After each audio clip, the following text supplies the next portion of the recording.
The wind came down out of the Rocky Mountains like a living thing. Not sudden, not loud at first, just constant, patient, and merciless. This was the kind of wind that did not merely pass over a man. It went through him, through wool, through chinking, through solid timber. In the early decades of the 19th century, winter in the high country was not a season. It was a reckoning. There were no weather reports, no rescue parties, no second chances once the cold set its grip.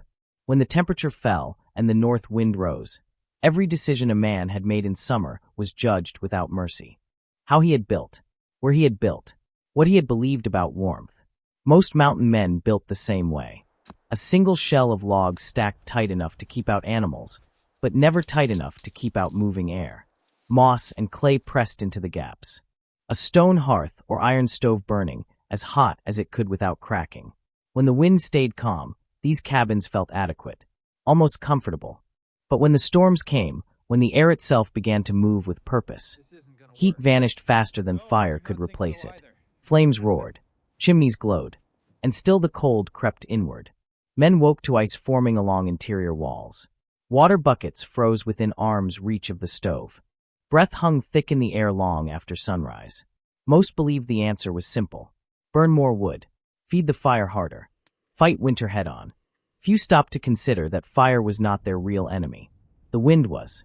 Among those scattered cabins stood one that drew quiet laughter from passing trappers. Not because it was small. Not because it was poorly made. But because it made no sense. A tight cabin, built inside another structure. An inner room set back from the outer walls by several long strides. An empty space between, used for nothing at all. Just air. The man who built it was named Caleb Rourke. Others called the design foolish. They shook their heads and spoke plainly, as frontier men always did. You're heating empty space. You've doubled your walls for no reason. The wind will steal your warmth before it ever reaches you. Caleb did not argue. He kept working. While other men rushed to finish before the first snows, Caleb measured. While they stacked logs fast and lit fires early, he spent days shaping joints and spacing walls. He built slowly, slow enough to become a curiosity, slow enough to become a joke. But Caleb Rourke was not building for mild weather. He was building for the worst winter he could imagine. When the first storms arrived, nothing seemed out of the ordinary. Snow piled high. The wind howled through the valleys. Cabins smoked and survived as they always had. Then the cold deepened, and the wind did not stop. In the standard cabins, stoves burned red and failed all the same. Heat bled away through walls that could not defend against moving air. Men fed their fires through the night, only to wake colder than before. But inside Caleb Rourke's strange, doubled shelter, something different was happening. There was no larger stove, no greater supply of firewood, no trick of luck, only warmth. Not a little more, but 29 degrees Fahrenheit more. Enough to keep hands working. Enough to sleep without shaking. Enough to survive. The question was never how much would Caleb burned. The question was what he understood. What he knew about wind. About still air. About how warmth is truly lost. And why that knowledge, once common among people who lived or died by it, would one day be nearly forgotten. Caleb Rourke was not a man who arrived loudly. He did not announce himself with stories or bravado. He did not race to stake the most visible ground or raise the tallest cabin. Men like Caleb rarely drew attention at first. They watched. They listened. They measured the land before ever cutting into it. No one in the high country could say exactly where Caleb had learned his habits, only that he had carried them a long way. His clothes were patched but well kept. His tools were old but sharpened with care. He moved with the economy of someone who had learned, often the hard way, that wasted motion in winter could cost more than time. Among the mountain men, there were two kinds of builders. Those who raised a shelter as quickly as possible, trusting fire and grit to make up for what speed sacrificed. And those who treated shelter as a system, each decision tied to the next, each flaw magnified when the cold arrived. Caleb belonged firmly to the second kind. While others cut straight logs and stacked them high, Caleb spent days selecting pieces others passed over. Not the biggest timber, the straightest grain, that would shrink predictably and lock tighter with age. He was often seen standing still in the wind, eyes narrowed, watching how snow curled around rocks and drifted behind ridgelines. He paid attention to what the land revealed freely, if a man was willing to wait. When he chose his building site, he did not place it where the view was best. He placed it where the wind broke. Not in the open valley where storms gathered speed, but near a natural rise that forced the wind upward before it could strike. The position alone drew quiet criticism. Too cautious, some said. Afraid of the weather. Caleb said nothing. As construction began, his differences became impossible to ignore. Where most cabins hugged their outer walls tightly, Caleb marked out a second line inside his structure. He measured carefully, 6 feet in some places, 8 in others, leaving space where no one else saw value. Men stopped by, pretending curiosity while already certain of their judgment. "What's that space for?" one trapper asked. Boots scuffing the ground. Caleb answered simply, "So the wind has somewhere else to go." They laughed. Among frontier men, space unused was space wasted. Every board, every log, every hour of labor had to justify itself. And Caleb's design seemed to justify nothing. He was building small where others built wide, tight where others built open, slow where others hurried. Yet there was no doubt about his confidence. At night, while others drank and argued about the coming winter, Caleb worked by lantern light, sealing joints until no daylight showed through.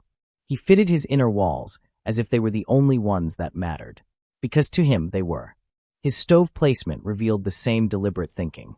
Not shoved against an outer wall where heat would vanish into the wind, but centered, balanced, meant to warm a contained space, not fight an endless draft. Those who noticed began to sense something unsettling. Caleb was not improvising. He was following rules. Rules no one else remembered. When questioned directly, he did not lecture. He spoke plainly, choosing words carefully. "Fire can't win against wind," he said once quietly. "But still air can." Most dismissed this as talk. Theory. Ideas that belonged in books, not in mountains where survival was practical and immediate. But a few listened. They noticed that Caleb never complained about the cold while building, that he stockpiled wood methodically, not desperately, that he prepared as if winter were not an enemy, but a certainty. He had seen winters that did not forgive mistakes. Winters where men learned too late that strength and speed meant little without understanding. Caleb Rourke was not building a cabin to impress anyone. He was building a place that would still be warm when everything else failed. And as the season turned and the wind sharpened its edge, the difference between those two goals was about to become painfully clear. By early autumn, the judgment had already been passed. Caleb Rourke's shelter was no longer discussed as an experiment. It had become a certainty, a mistake waiting to be proven. Among frontier men, there was little patience for ideas that could not be explained quickly. If something looked wrong, it usually was. If it took too long to build, it was assumed to waste more than it saved. And Caleb's structure violated every expectation. From the outside, it appeared oversized. From the inside, strangely constrained. Men who stepped through the outer doorway stopped short, confused by what they saw. Not a living space, but distance. Empty ground between walls that should have been touching. "Why not build here?" someone asked, tapping the outer timbers with a gloved hand. Caleb did not answer right away. He waited until the wind surged again, pressing hard against the structure. Only then did he speak. "Because this wall isn't for me." That answer satisfied no one. Word spread quickly, as it always did in isolated places. By the time the leaves fell, everyone within a day's travel knew about the man building a cabin inside another shell. They called it wasteful. They called it foolish. Some called it cowardly, as if building against the wind rather than challenging it was a flaw of character. "You're heating 2 buildings, one trapper scoffed. "You'll burn twice the wood and freeze twice as fast." Another laughed outright. "Might as well try warming the mountains themselves." The criticism was not cruel, only certain. Frontier communities valued efficiency above pride, and nothing looked less efficient than empty space. Caleb heard it all. He did not correct them. He continued setting his inner walls back from the outer shell, maintaining the same measured distance on every side. He sealed the interior cabin until it felt more like a chest than a room, compact, intentional, contained. The outer structure remained loose by comparison, not leaking badly, but breathing, built to take the force of weather rather than to hold warmth. To most observers, this appeared backward. Why protect the part you did not live in? Why waste timber building a shell that would never be warm? They failed to see that Caleb had reversed the problem entirely. He was not trying to heat a building. He was trying to protect warmth. Each evening, as others gathered around fires to complain about the coming winter, Caleb tested the air inside his structure. He felt how the wind lost its strength after passing through the outer walls. How sound softened. How movement slowed. The space between walls did not roar. It did not whistle. It settled. Still air, trapped and undisturbed. To Caleb, this was not emptiness. It was the most important part of the shelter. When asked why he did not simply thicken his walls instead, his answer was brief. Thickness doesn't stop wind, he said. Only distance does. That idea challenged everything frontier builders believed. They trusted mass. Heavy logs. Big fires. But mass alone could not fight moving air. As the first hard frosts arrived, laughter continued, but it softened. Men began to notice that Caleb's inner cabin felt different even before the deep cold arrived. Quieter. More stable. The wind still screamed outside.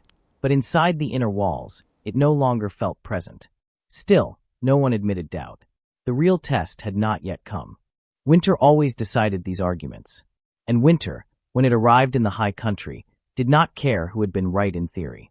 It only cared what worked. Caleb Rourke did not invent his idea. That truth would have surprised the men who mocked his shelter as foolish and untested. To them, anything unfamiliar must be new, and anything new must be risky. But Caleb's thinking was older than the frontier itself. Long before the Rockies had names on maps. People living in cold, wind-scoured places had learned a quiet lesson. Cold is dangerous, but wind is deadly. Caleb had seen this knowledge carried not in books, but in habits. In the way certain people built. In the way they chose where to sleep, where to cook, and where to store warmth when winter refused to leave. He had lived among men who learned from necessity rather than theory. Among trappers who borrowed ideas from native lodges.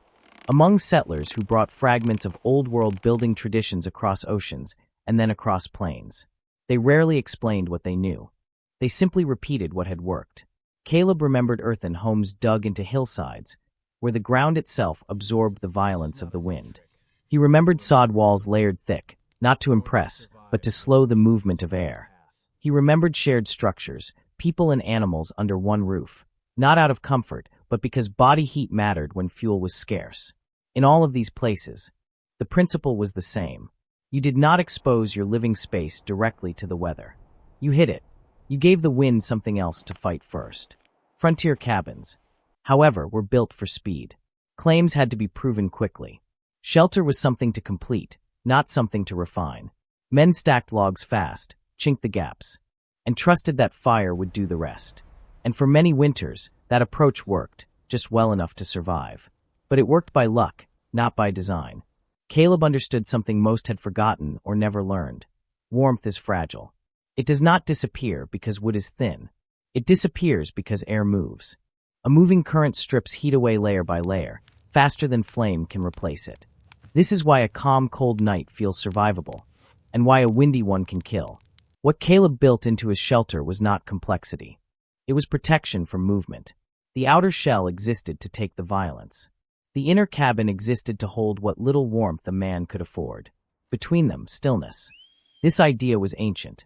Native Earth lodges used thick outer layers to slow wind before it ever reached the living space.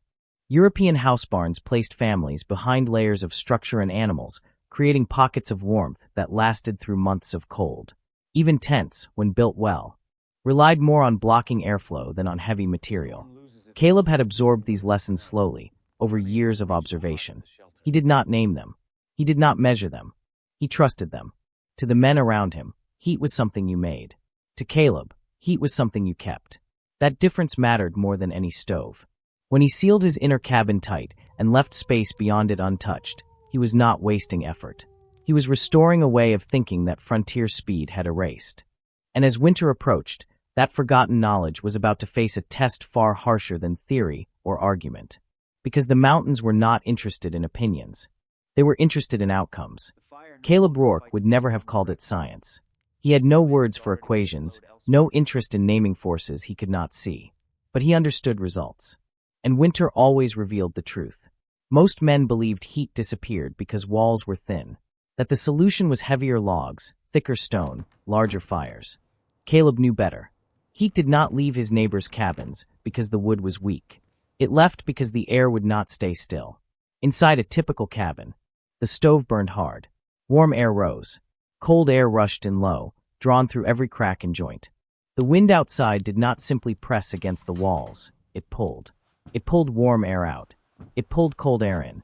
And the harder the wind blew, the faster that exchange happened. This was why a fire could rage all night and still lose the battle by morning.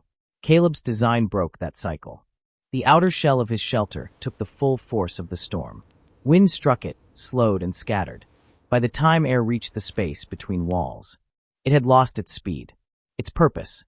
What remained was air that moved too slowly to steal heat. That space, the one everyone mocked, was not meant to be warm. It was meant to be quiet. Still, air is a powerful thing. When air does not move, heat struggles to escape. It lingers. It settles. This was the same principle that made wool effective. Not because it was thick, but because it trapped pockets of unmoving air. It was why feathers worked. Why moss chinking helped more than bare wood. Why earth piled against a wall felt warmer than timber alone. Caleb had simply taken that idea and expanded it. Instead of trapping air inside a wall, he trapped it around his living space. The inner cabin was sealed as tightly as his hands could manage. Every joint fitted. Every gap closed. That tight shell held warmth. The outer shell, looser, broader, stronger, absorbed the wind. Between them, the air remained undisturbed. When the stove burned, the heat stayed where it belonged. This was not magic. It was control. The fire no longer fought the wind directly. The wind had already spent itself elsewhere.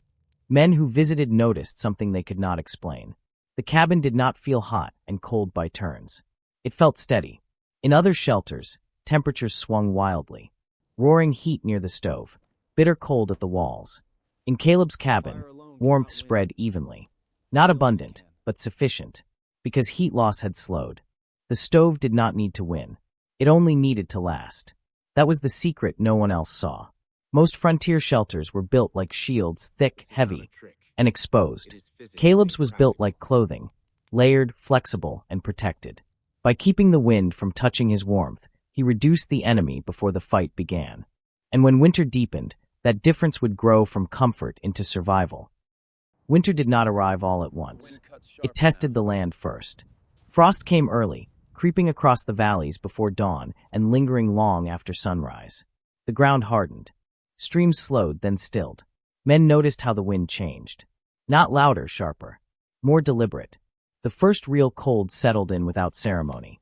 Temperatures dipped below what most cabins handled easily, and then kept falling. In the standard shelters, routines changed. Fires were fed more often. Sleep came in short stretches between tending the stove. Water buckets moved closer to the hearth. At first, everyone told themselves this was normal. This was how winter always began.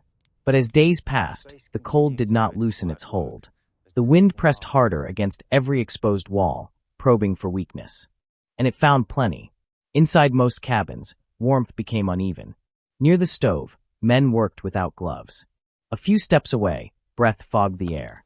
At the walls, frost began to form, thin at first, then thicker. A silent warning that heat was being stolen faster than it could be replaced. Caleb Rourke watched these changes quietly. Each morning, he stepped outside long enough to feel the wind's strength, then returned to his shelter and closed the door behind him. Inside his inner cabin, the air did not rush. It did not shift. It settled. The stove burned steadily, not desperately. The heat it produced remained close, spreading slowly through the contained space. Caleb noticed that he no longer chased warmth. He moved through the room without adjusting his steps toward the fire. That alone told him everything he needed to know. Others began to notice as well.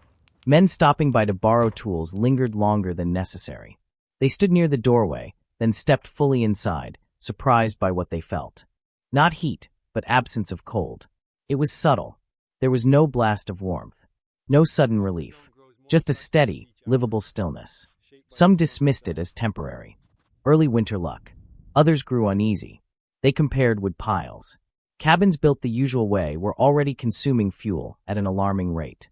Men began burning poorer wood, green branches, twisted pieces saved for emergencies. Caleb's pile shrank more slowly. He did not boast. He did not explain unless asked. He continued his routine, keeping careful watch on the weather and the land. As November turned darker, storms lingered longer. Snow stopped melting between systems. Drifts hardened into ridges that resisted the sun. One night, after a sustained wind drove temperatures sharply downward, a trapper named Amos quietly admitted something no one had said aloud yet. This winter's different. No one argued. The mountains had seen harsh seasons before. But this one carried weight. The cold did not break between storms. It layered. And with each layer, the difference between shelters became harder to ignore. In exposed cabins, men woke colder than when they went to sleep. In Caleb Rourke's inner room, the temperature held. Not warm, but stable. And in winter, stability was everything. The land was preparing its final judgment. And soon, there would be no room left for doubt. The storm did not announce itself. There was no gradual warning, no gentle shift in weather that gave men time to prepare. It came down out of the north like a closing door. By dawn, the wind was already moving fast enough to sting exposed skin. By midday, it had sharpened into something more dangerous, sustained, relentless, and cold enough to erase mistakes. Snow fell sideways. The horizon disappeared. The mountains vanished behind a wall of white. By nightfall, the temperature plunged far below anything most men had faced that early in the season. Inside the standard cabins, stoves were pushed to their limits. Men fed them constantly, watching iron glow and warp under the strain. But the harder they burned, the faster the heat vanished. Wind forced its way through every seam, every imperfect joint. Walls that had seemed solid in calmer weather became channels for cold. Frost spread inward like a living thing. Water froze in buckets. Bread stiffened on tables. Men slept in shifts, one waking while another fed the fire. In one cabin, a man measured the air beside his stove and shook his head in disbelief. Near the flames, it was barely livable. At the walls, ice formed thick enough to scrape away with a knife. The wind had turned the shelter itself into an enemy. Caleb Rourke felt the storm differently. When the wind struck his outer shell, it thundered a deep, hollow sound as timbers absorbed the blow.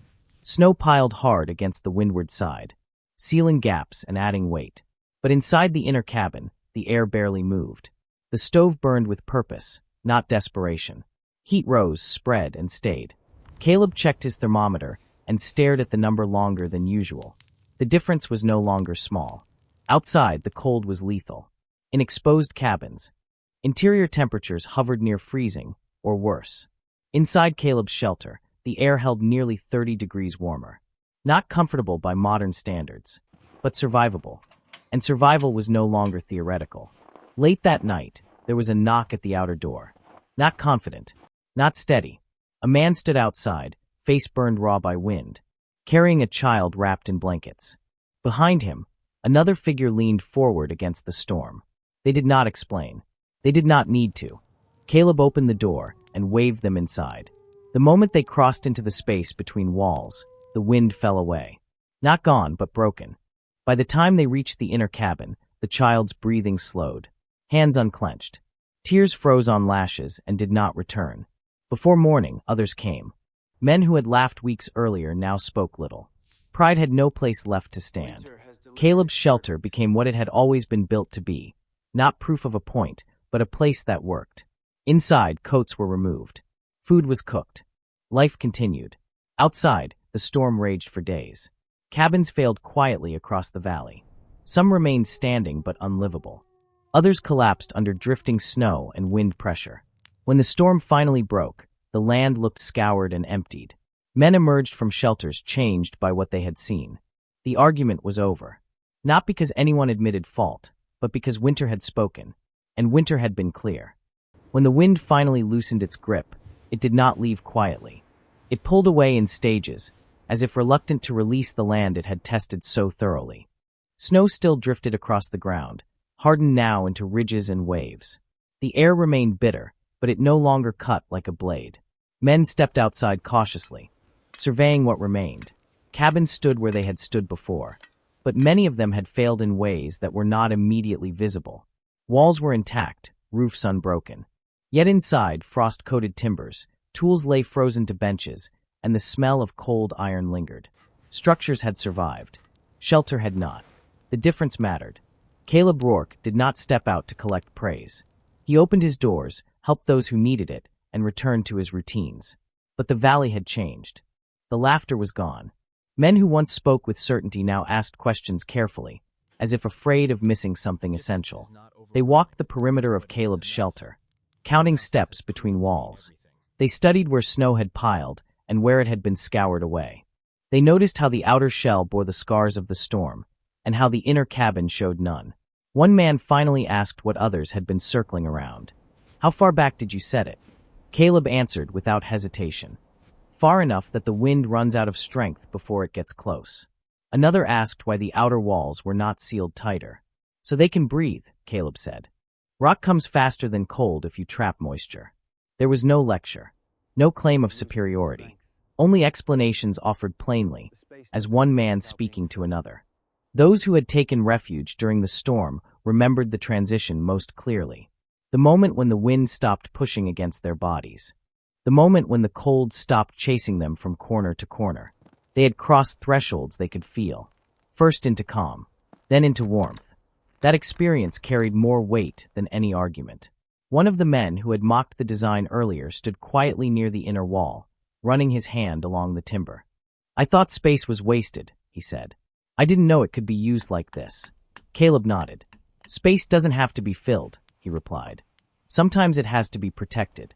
Over the following days, conversations shifted from disbelief to planning. Men spoke of grain sheds, supply huts, half-finished outbuildings. Places where a smaller, tighter room might be built inside something already standing. Not copies of Caleb's shelter, but adaptations. That was how frontier knowledge always moved. Not by rules, by example. The storm had taken its toll. But it had also stripped away assumptions that no longer served the people who lived there. Winter had made one thing clear. Speed was not strength. Fire was not enough. And survival favored those who understood the land rather than challenged it. When men left Caleb Rourke's shelter and returned to their own, they carried more than relief. They carried a lesson learned the hard way, and they would not forget it. What Caleb Rourke built did not spread because it was clever. It spread because it worked. In the weeks that followed the storm, men did not speak of designs or methods.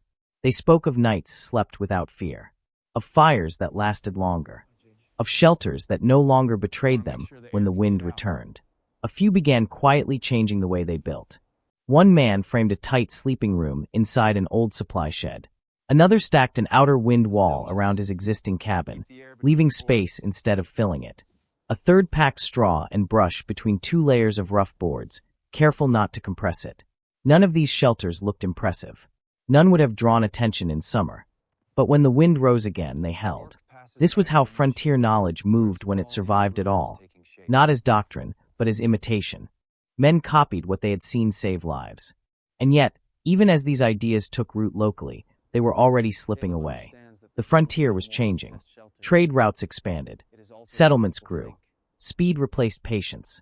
Cabins were built to meet requirements, not conditions. Lumber mills replaced hand-selected timber. Standard plans replaced observation.